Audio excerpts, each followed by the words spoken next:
எங்கள் தளபதி இன்று முதல் முகமது விஜய் அண்ணா, முகமது விஜய் அண்ணா, முகமது விஜய் அண்ணா. ரொம்ப பெரிய மகிழ்ச்சியா இருந்தது, நல்லா இருந்தது. அல்லாவோட இதுல அவர் நல்ல நோன்பு வச்சு நல்லா இது பண்ணது ரொம்ப சந்தோஷமா இருக்கு, நிறைவா இருக்கு. வழக்கமா நோன்பு திறக்கும் நிகழ்ச்சியில மாலை பொழுது அரசியல் கட்சி தலைவர்கள் பங்கேற்பாங்க. இன்றைய தினம் அவர் விஜய் அவர்களும் ஒரு நாள் முழுவதும் நோன்பு இருப்பதாக தெரிவிச்சிருக்காங்க. இதெல்லாம் எப்படி பாக்க? ரொம்ப நிறைவா இருக்கு. அல்லாவோட இதுல ஒரு கிருபையா நோன்பு வச்சுக்கிறது ரொம்ப ரொம்ப சந்தோஷமா இருக்கு, ரொம்ப மகிழ்ச்சியா இருக்கு அல்லாவோட இதுல. நீங்க நினைச்சு பாத்தீங்களா இது போன்ற ஒரு இப்தார் நோன்பு நிகழ்ச்சியை விஜய் அவர்கள் நேரடி நடத்துவார்? அதுவும் சென்னையில தமிழ்நாடு முழுவதும் இருந்து எல்லாரையும் அழைத்து நடத்துவார் எதிர்பார்த்து? இல்ல நினைக்கவே இல்லை. இது ஒரு பெரிய இதுதான், அவர் நான் டிவிக்கே ஒரு பெரிய இதுதான் இது. நீங்க எங்க இருந்து வந்திருக்கீங்க? எப்படி இருக்கு உங்க தலைவர் பங்கேற்று? நான் வழக்கறிஞர் சாகுல மீதியம் பேரு. அதாவது இந்த இஃப்தார் நோன்பு நிகழ்ச்சின்றது மற்ற அரசியல் கட்சி தலைவர்கள் ஒரு சம்பிரதாயமா சடங்கா பார்த்தாங்க. இத கடமையா இஸ்லாமியர் போல கடமையா பார்த்தது இந்த அரசியல் வரலாற்றில் தளபதி ஒண்ணு. ரெண்டாவது பாத்தீங்கன்னா இன்னைக்கு இஸ்லாமிய மக்கள் என்ன தெரியுமா சொல்றாங்க? வெறும் விஜய் அண்ணா இல்ல, அவரு முகமது விஜய் அண்ணா ஆகிட்டார் இன்னைக்கு. ஏன்னா எங்களோட சேர்ந்து நோன்பு நோட்டிருக்காரு, எங்களோட சேர்ந்து தொழுகை நடத்தி இருக்கிறாரு, எங்களோட சேர்ந்து துவா பண்ணி இருக்கிறாங்க.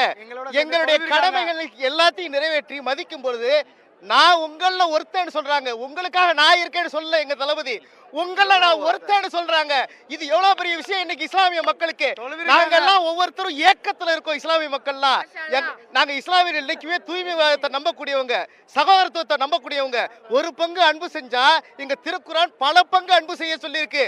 இத்தனை மக்களும் பல மடங்கு தளபதிக்கு அன்பை திருப்பி செலுத்துவாங்க. அது 2026 உங்களுக்கு தெரியும். உணர்வு பொங்கலும் நாங்க இருக்கிறோம்.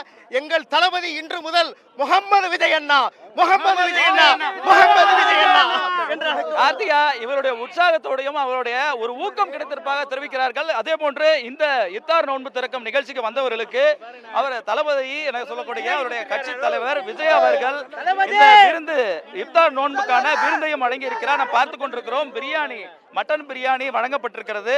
அதில் அதோடைய கட்சி குறித்த எந்த அறிவிப்பும் இல்லை. ஆனால் விஜய் அவருடைய கையொப்பம், அன்புடன் விஜய் என்ற ஒரு கையொப்பத்தோடு அந்த பிரியாணி என்பது கொடுக்கப்பட்டிருக்கிறது. என்ன கூட்டம் எக்ஸ்பெக்ட் பண்ணதை விட அதிகமாக வந்ததுனால தான் இந்த ஒரு விஷயமும். இதை உடனே அரசியலாக்கிறாதீங்க. கூட்டம் அதிகமாகிடுச்சு, சாப்பாடு சரியாக கிடைக்கல அப்படின்னு அழகாக பேக் பண்ணி சூப்பராக கொடுத்துட்டாங்க. சாப்பாடுங்க எல்லாமே சூப்பராக பண்ணிட்டாங்க. சரிங்களா, ரொம்ப சூப்பராக அண்ணனும் வந்துட்டு அளவாக எங்களோட உணர்வை மட்டும் பகிர்ந்துக்கிட்டு அமைதியாக பேசிட்டு போயிட்டாங்க. எல்லாம் சூப்பராக பண்ணாங்க, எந்த குறையுமே இல்லை. கூட்டம் தான் அதிகமாகிடுச்சு, எக்ஸ்பெக்ட் பண்ணதோட ரொம்ப அதிகமாகவே கூட்டம் ஆயிடுச்சு. பட் அதுக்காக எதுவுமே குறையும் இல்லை. எல்லாருக்குமே அந்த நோன்பு தொறுகிற அந்த ஃபுட்டு எல்லாருக்குமே கிடைச்சது. கரெக்டாக அந்த டைமுக்கு நமாஸும் முடிஞ்சிச்சு. கரெக்டான இப்போ எல்லாருக்கும் ஃபுட்டோ கொடுத்துன்னு இருக்காங்க. எல்லாம் நல்லபடியாக முடிஞ்சிச்சு. தளபதியும் கிளம்பிட்டாரு. எல்லாம் ஓகே.